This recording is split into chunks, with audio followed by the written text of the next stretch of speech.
What are you doing? What are you doing? No, what are you doing? What are you doing? No, what are you doing? What are you doing? Pirates. Even though modern pirates look far from Jack Sparrow, Look at me. Sure. Look at me. Sure. I'm the captain now. most of us imagine a rum-drinking, eye-patch-wearing, parrot-holding individual with a very specific accent, hard on the R. Arrr.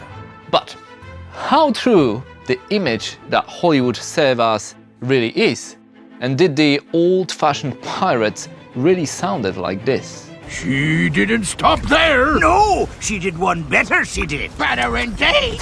So she's going to make the whole ship fly. According to Slate, early books about pirates from the 18th and 19th centuries, like A General History and the Robberies of the Murders of the Most Notorious Pirates, didn't include what we call a modern pirate accent or any of the pirate phrases. Ahoy, Jim lad.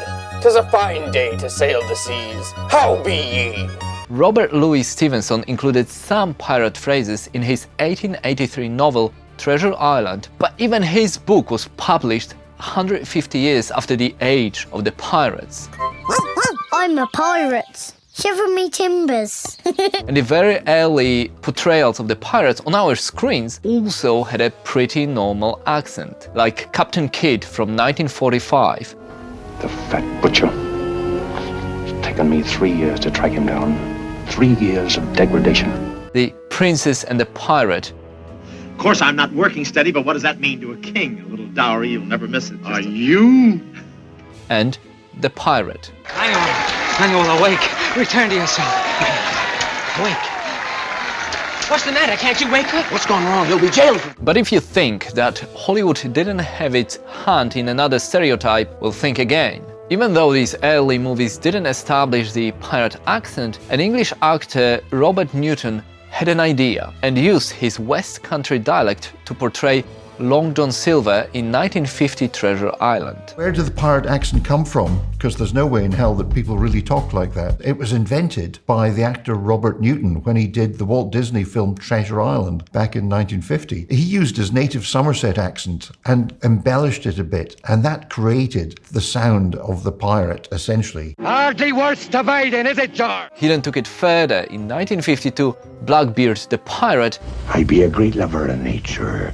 However, we'll go into that later. If I had a pistol, I'd shoot out your gizzard pin. Arr, a fiery wench, eh? and 1954, Long John Silver. Thank you kindly, Doctor. You came in the nick of time for our kinsman.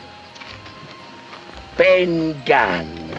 So this exaggerated Shaftesbury Dorset accent became a de facto pirate speech, and Newton became the Pirate King. Arr.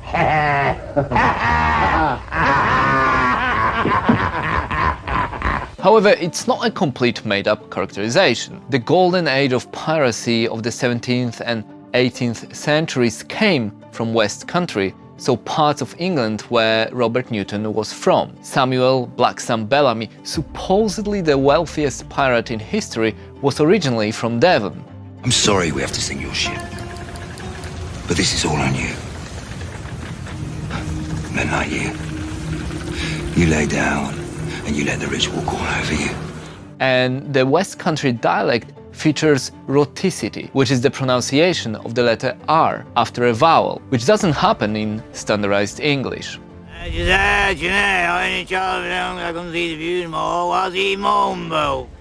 Plus, in some places in West Country, people tend to replace verbs like are with is, my with me, and so on, which we also associate with pirate speak. See that? Pure martial arts. And there's also a reason why Bristol, where I currently live, has a pirate society. Hello there, could you introduce yourself, please? I'm Captain Harry, and I'm the captain of Bristol Pirates. Okay. Now, we don't have a ship. If we need a ship, we have to steal one. So Bristol and its strategic location played a big role during the golden age of piracy, roughly counted from the mid-17th century to the beginning of the 18th century. The ports, the coves, the inlets were helpful in stashing the smuggled goods. It was a good city for pirate operations, especially for attacking enemies like the Spanish or Portuguese. The famous pirate Blackbeard, also played by Robert Newton, was Bristolian, and he was the infamous one doing tricks like putting smoking fuses in his hair and keeping the crew disciplined with violence. I hear an ungodly row on deck.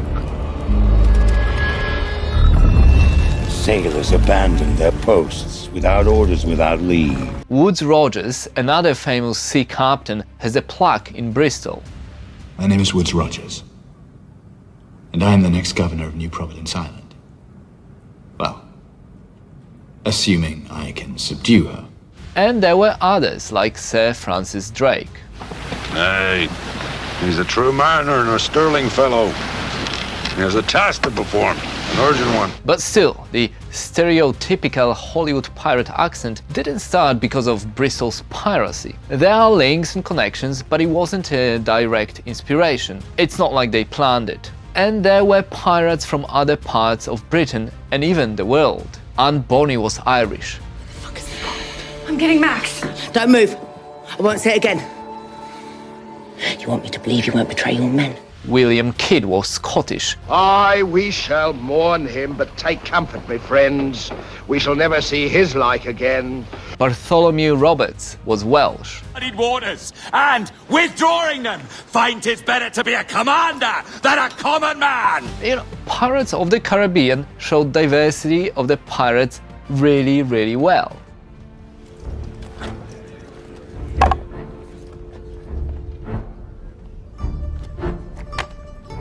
Those aren't pieces of eight. No, France, Spain, China, Africa all had a fair share of pirates during the Golden Age, with famous names such as Amaro Pargo, Zengi Sao, or Black Caesar instilling fear in the seas and looting the trade vessels of British, Portuguese and Dutch empires. Even Poland had pirates spreading terror at the Baltic states, with a ship Peter von Deintrich ruling the European seas. That's got to be the best pirate I've ever seen. So it would seem. Like it or not, movies have a massive cultural impact on us, especially when portraying different times, cultures and societies. So we gotta be careful both when we create these stories and when we take them at face value as viewers. Even things like pirate accents have a more complicated history than one would think. So yeah, it's unlikely that real pirates of the Golden Age sounded like modern-day Bristolians, but the West Country exaggerated R is here to stay, especially with the new Pirates of the Caribbean movies on the cards. Now I hope they bring back Depp though. It's not the same without him.